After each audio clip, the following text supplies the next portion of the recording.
Hello, welcome to episode 3. I am actually so excited for this episode for two reasons. One, I've been meaning to make this episode for a really long time, ever since this was kind of a trend on TikTok, and it's just something I like talking about. But two, there's an interesting statistic. I don't know the exact number, but it's something along the lines of like 90% of podcasts fail past episode 3. They don't make it to episode 3. Not because no one wanted to listen to them or because the industry was too hard or something like that. No, it was just because a lot of people couldn't get to that point. And so I'm really happy I was able to get here because, yeah, I'm like really enjoying this, like a lot. And I'm so happy I started. I don't know if you guys can see him, but this is my good friend Gizmo. He's my girlfriend's dog, also kind of my dog. He's chilling. He might be walking around, but he's minding his own business. Anyways, welcome to episode 3, my weirdly specific, odd, and deep top 10. Sorry, top 5. Oops, made a mistake there.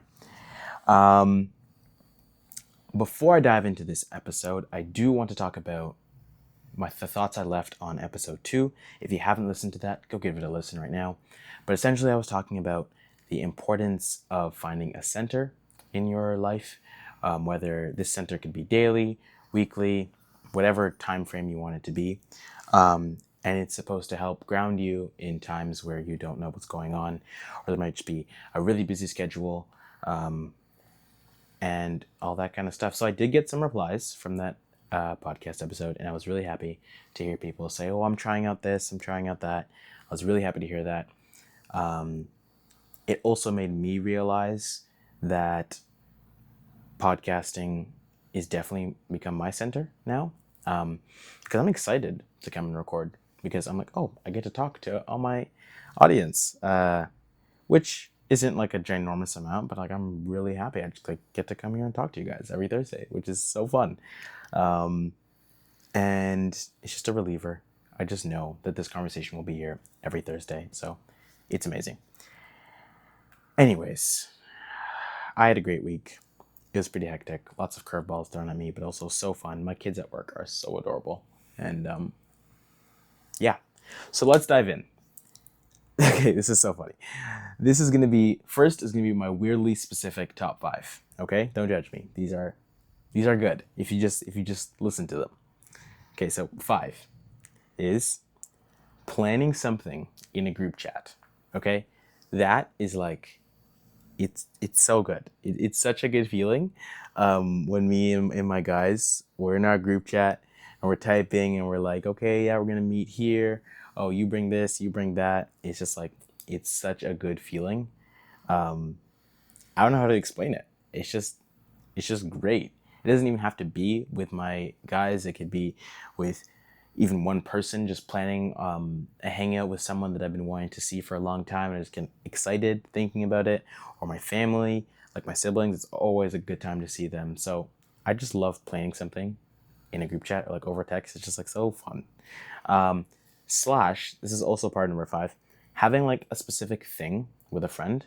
Like if you guys like see each other in the hallway and you always give each other like a specific face, and sometimes it like pops out of nowhere. Like this could be a person you like don't even talk to regularly.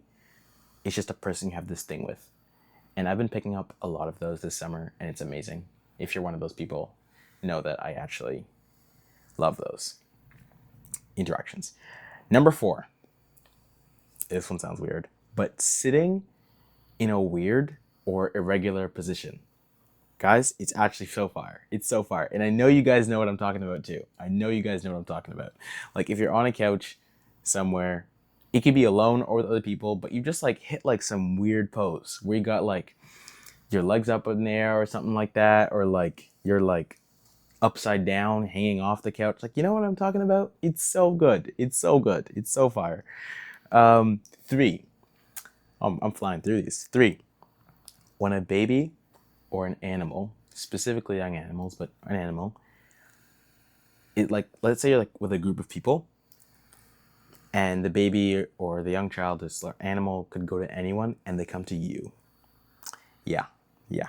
I know you guys know what I'm talking about.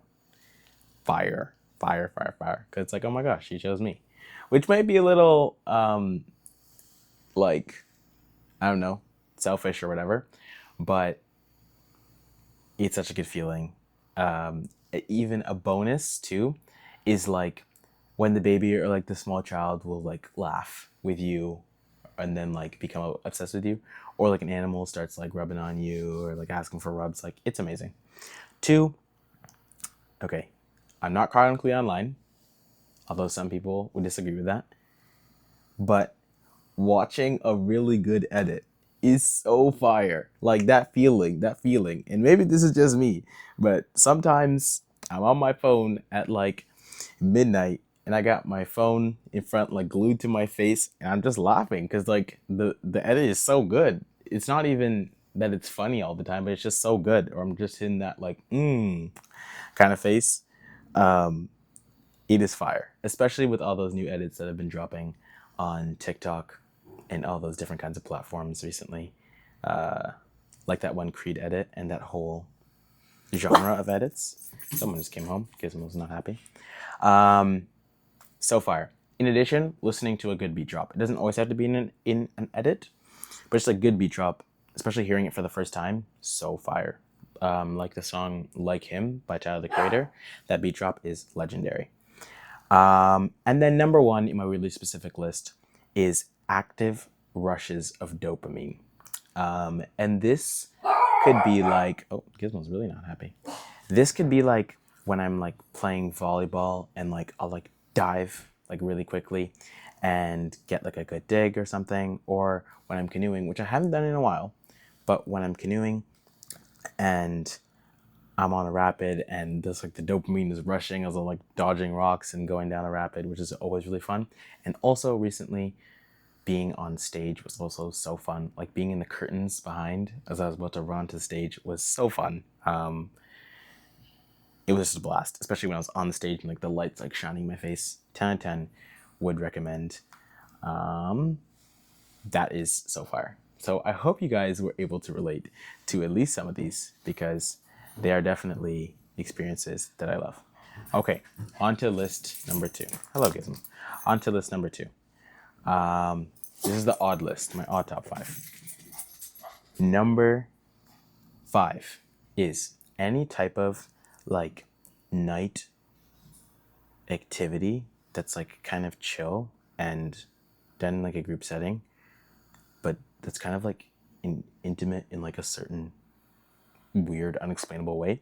For example, a late night walk with your friends. Let's say you're walking back from somewhere, you're walking to like, I don't know, Wingstop or something, McDonald's, or you're just walking in the night, especially when you're walking on the road and not on the sidewalk. Fire. Or a night drive when you're playing some music, or a campfire. So those kind of like nighttime intimate things. Four is finding a side quest when you're just like by yourself or you're hanging out with your friends. Like you and anyone you're with, like, oh, let's go here. And then you just randomly, like, you'll either meet like this random person who just, I don't know, just like really funny, or you'll find this like random event and it's just so fun. It's so fun. Highly recommend. It's kind of hard to plan because the whole like notion of a side quest is that it has to be random, but you just get out there with yourself, by yourself, or with your friends, and I'm sure you'll find something. Like, especially living in a city, especially Toronto, you can go downtown or on the TTC, and I'm sure you will find a side quest by talking to some random person or anything. Number three. Okay, this one is a really good one. When you're laughing so hard that like your stomach hurts, but also when the person you're laughing with says something that like makes the joke even funnier, that is like, it's so good. It's so good. And I know, maybe I look weird like smiling talking to myself right now, but that is such a good feeling. That is such a good feeling. Like, you know, your stomach like physically hurts at its core, and like you get like tears coming down, you're like bending over, like, and especially me, when I laugh, well, not especially me, but people who do this, they know what's really good. When I laugh, I tend to like smack things really hard. Like if I'm sitting at a table, I'll start like banging it while I'm laughing. And then a lot of the times people will make fun of me for like laughing like that. It's so funny to me. So that's always good. It's just a good feeling. I don't know.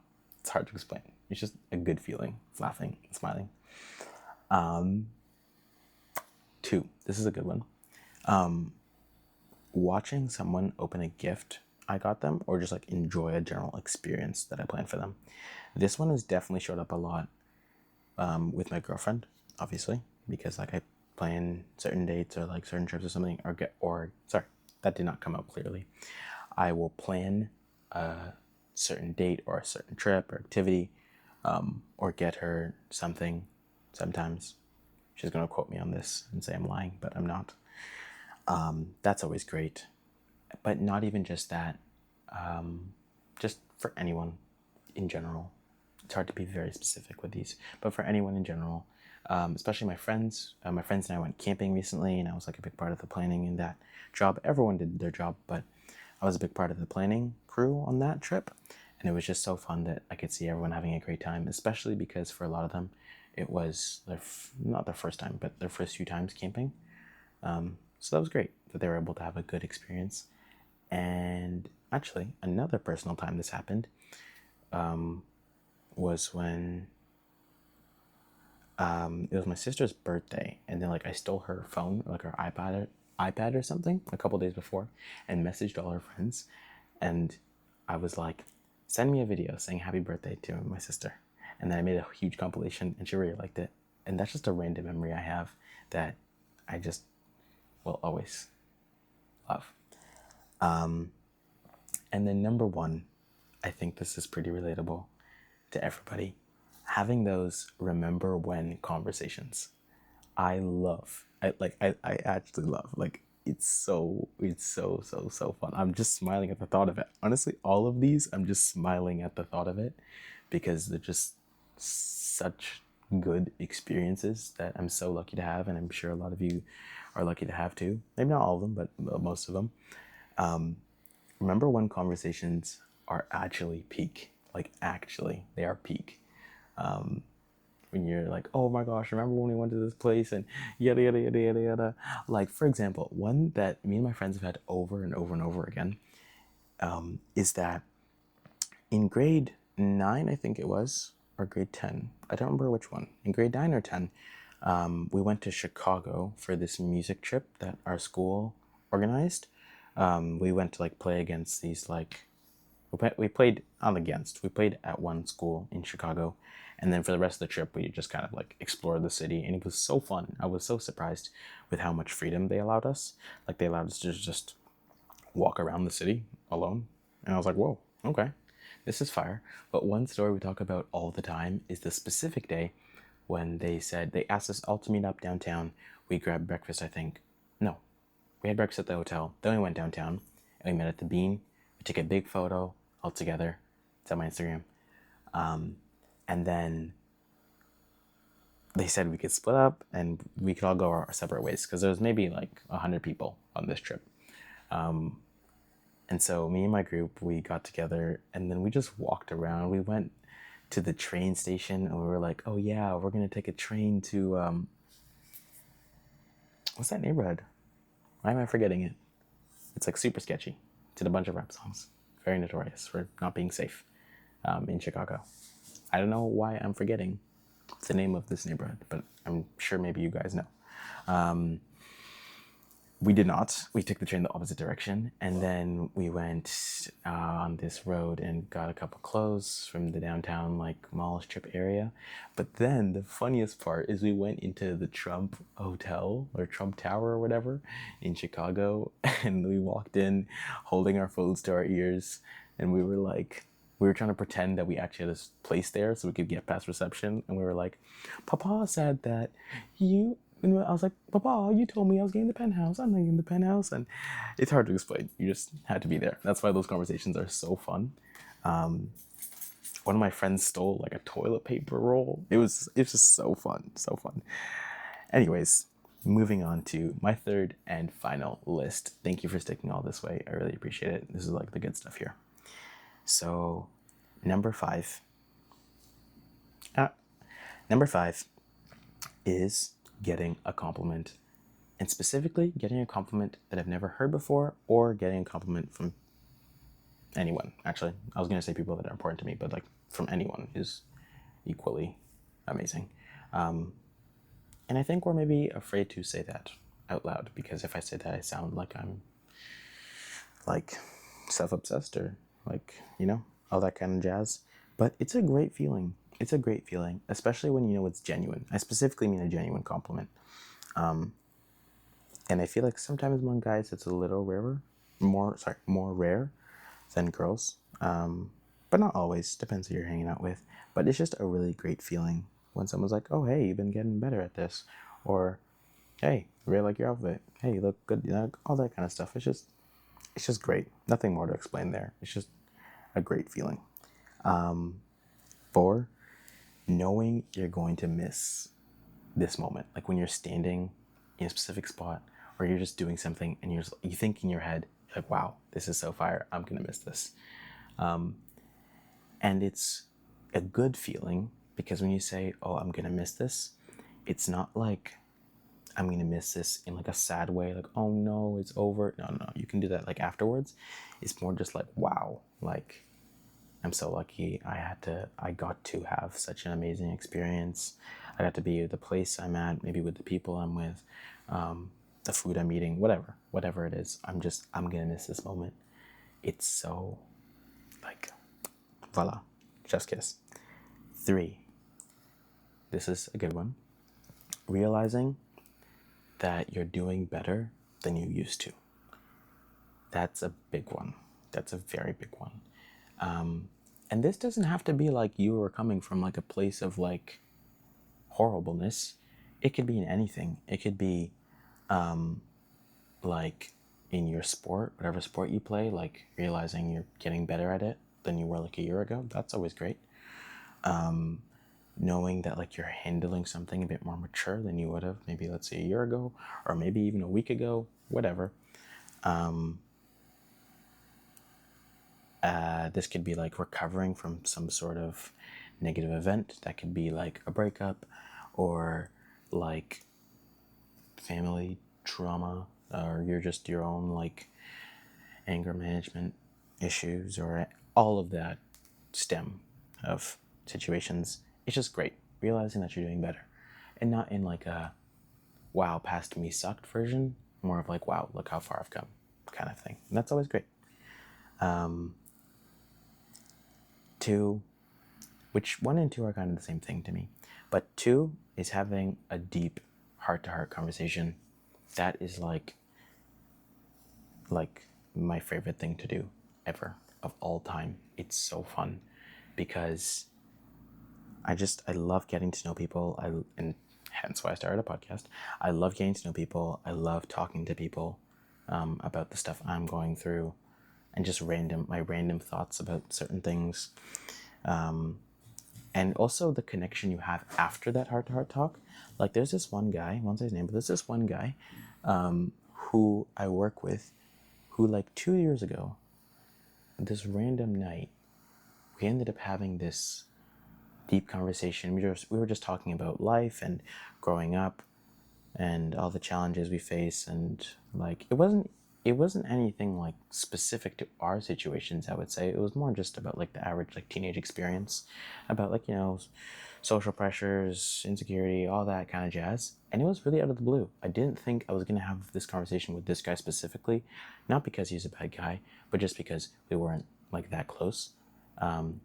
And so we were at this event party, and we ended up going to the bathroom, and I sat down in the bathtub, and he sat down on the toilet, like with the lid closed, and we just talked for like 2 hours. And that connection I have with him, moving past, it's not like we're like best of buds, brothers forever or anything, but there's like a sense of like knowing and understanding I have. And maybe it's one-sided, maybe it's not, but as long as I think it's there, amazing. And it's just great. It's just really great, especially when you're saying things that you thought you would never tell anybody. That is amazing. And number one, I think we can all agree this is an amazing, amazing feeling. But it's feeling understood and supported. I think that's all we want from everybody in our lives. And I know it sounds very general, but it's pretty hard, I would say. Maybe not rare as you get older, but I'd say hard to feel really understood and to kind of break out, and for someone to see you outside of how everyone else sees you, for someone to see you outside of the interests you have, the public persona you put on, your gender, your race, all that kind of stuff. And yeah, just a second. Yeah. Oops, I'm getting called down. Oops, sorry, I hope that didn't scare you guys. But yeah, feeling understood and supported is always amazing. Another one, like, side note of that, like an example of that, sorry, is having someone in the crowd cheer you on. Which I'm sorry if this is not an experience that you get to have too often, and it wasn't an experience I had for like 99% of my life until I'd say about this year. But because usually when I'd be up on stage for any kind of thing, like a graduation or a show or anything, I wouldn't have someone in the crowd. I'd kind of just be performing to everybody, which is kind of what I'm doing right now with the podcast. But just happier. But it's more like, sorry, at my graduation and at my most recent musical, I had people in the crowd cheering me on, namely my girlfriend and her family, and a bunch of my friends showed up and supported me, and it was the best feeling of the world. Kind of like that trend where it's like, I forgot how they word it, but it's like, oh yeah, showing up matters, where it's like that video of someone in a graduation when they finally spot their person in the crowd and their face lights up. It's amazing. And it doesn't only have to be at those events. It's just anywhere in life when you can tell someone understands you and supports you is amazing. So thank you so much for tuning in. I hope these reminders of the small beauties of life have helped you feel more centered in your life, kind of building off of the topic of last week. Once again, thank you so much. I cannot express my gratitude enough. I can't wait to see you guys next Thursday. I had a blast talking to you. So I'll see you guys next Thursday. Send this to someone that you think would enjoy this episode. And oh yeah, if you have any other episode ideas, people did submit, but I just really want to do this episode first, and I will get to yours next episode. If you have any episode ideas, go to the link in my bio on my Instagram. The button at the top of the link in bio is a place where you can submit your episode ideas. It could be anonymous. You can put your name, whatever you want to do. And yeah, thank you so much, guys. I can't wait to see you guys next Thursday. See ya.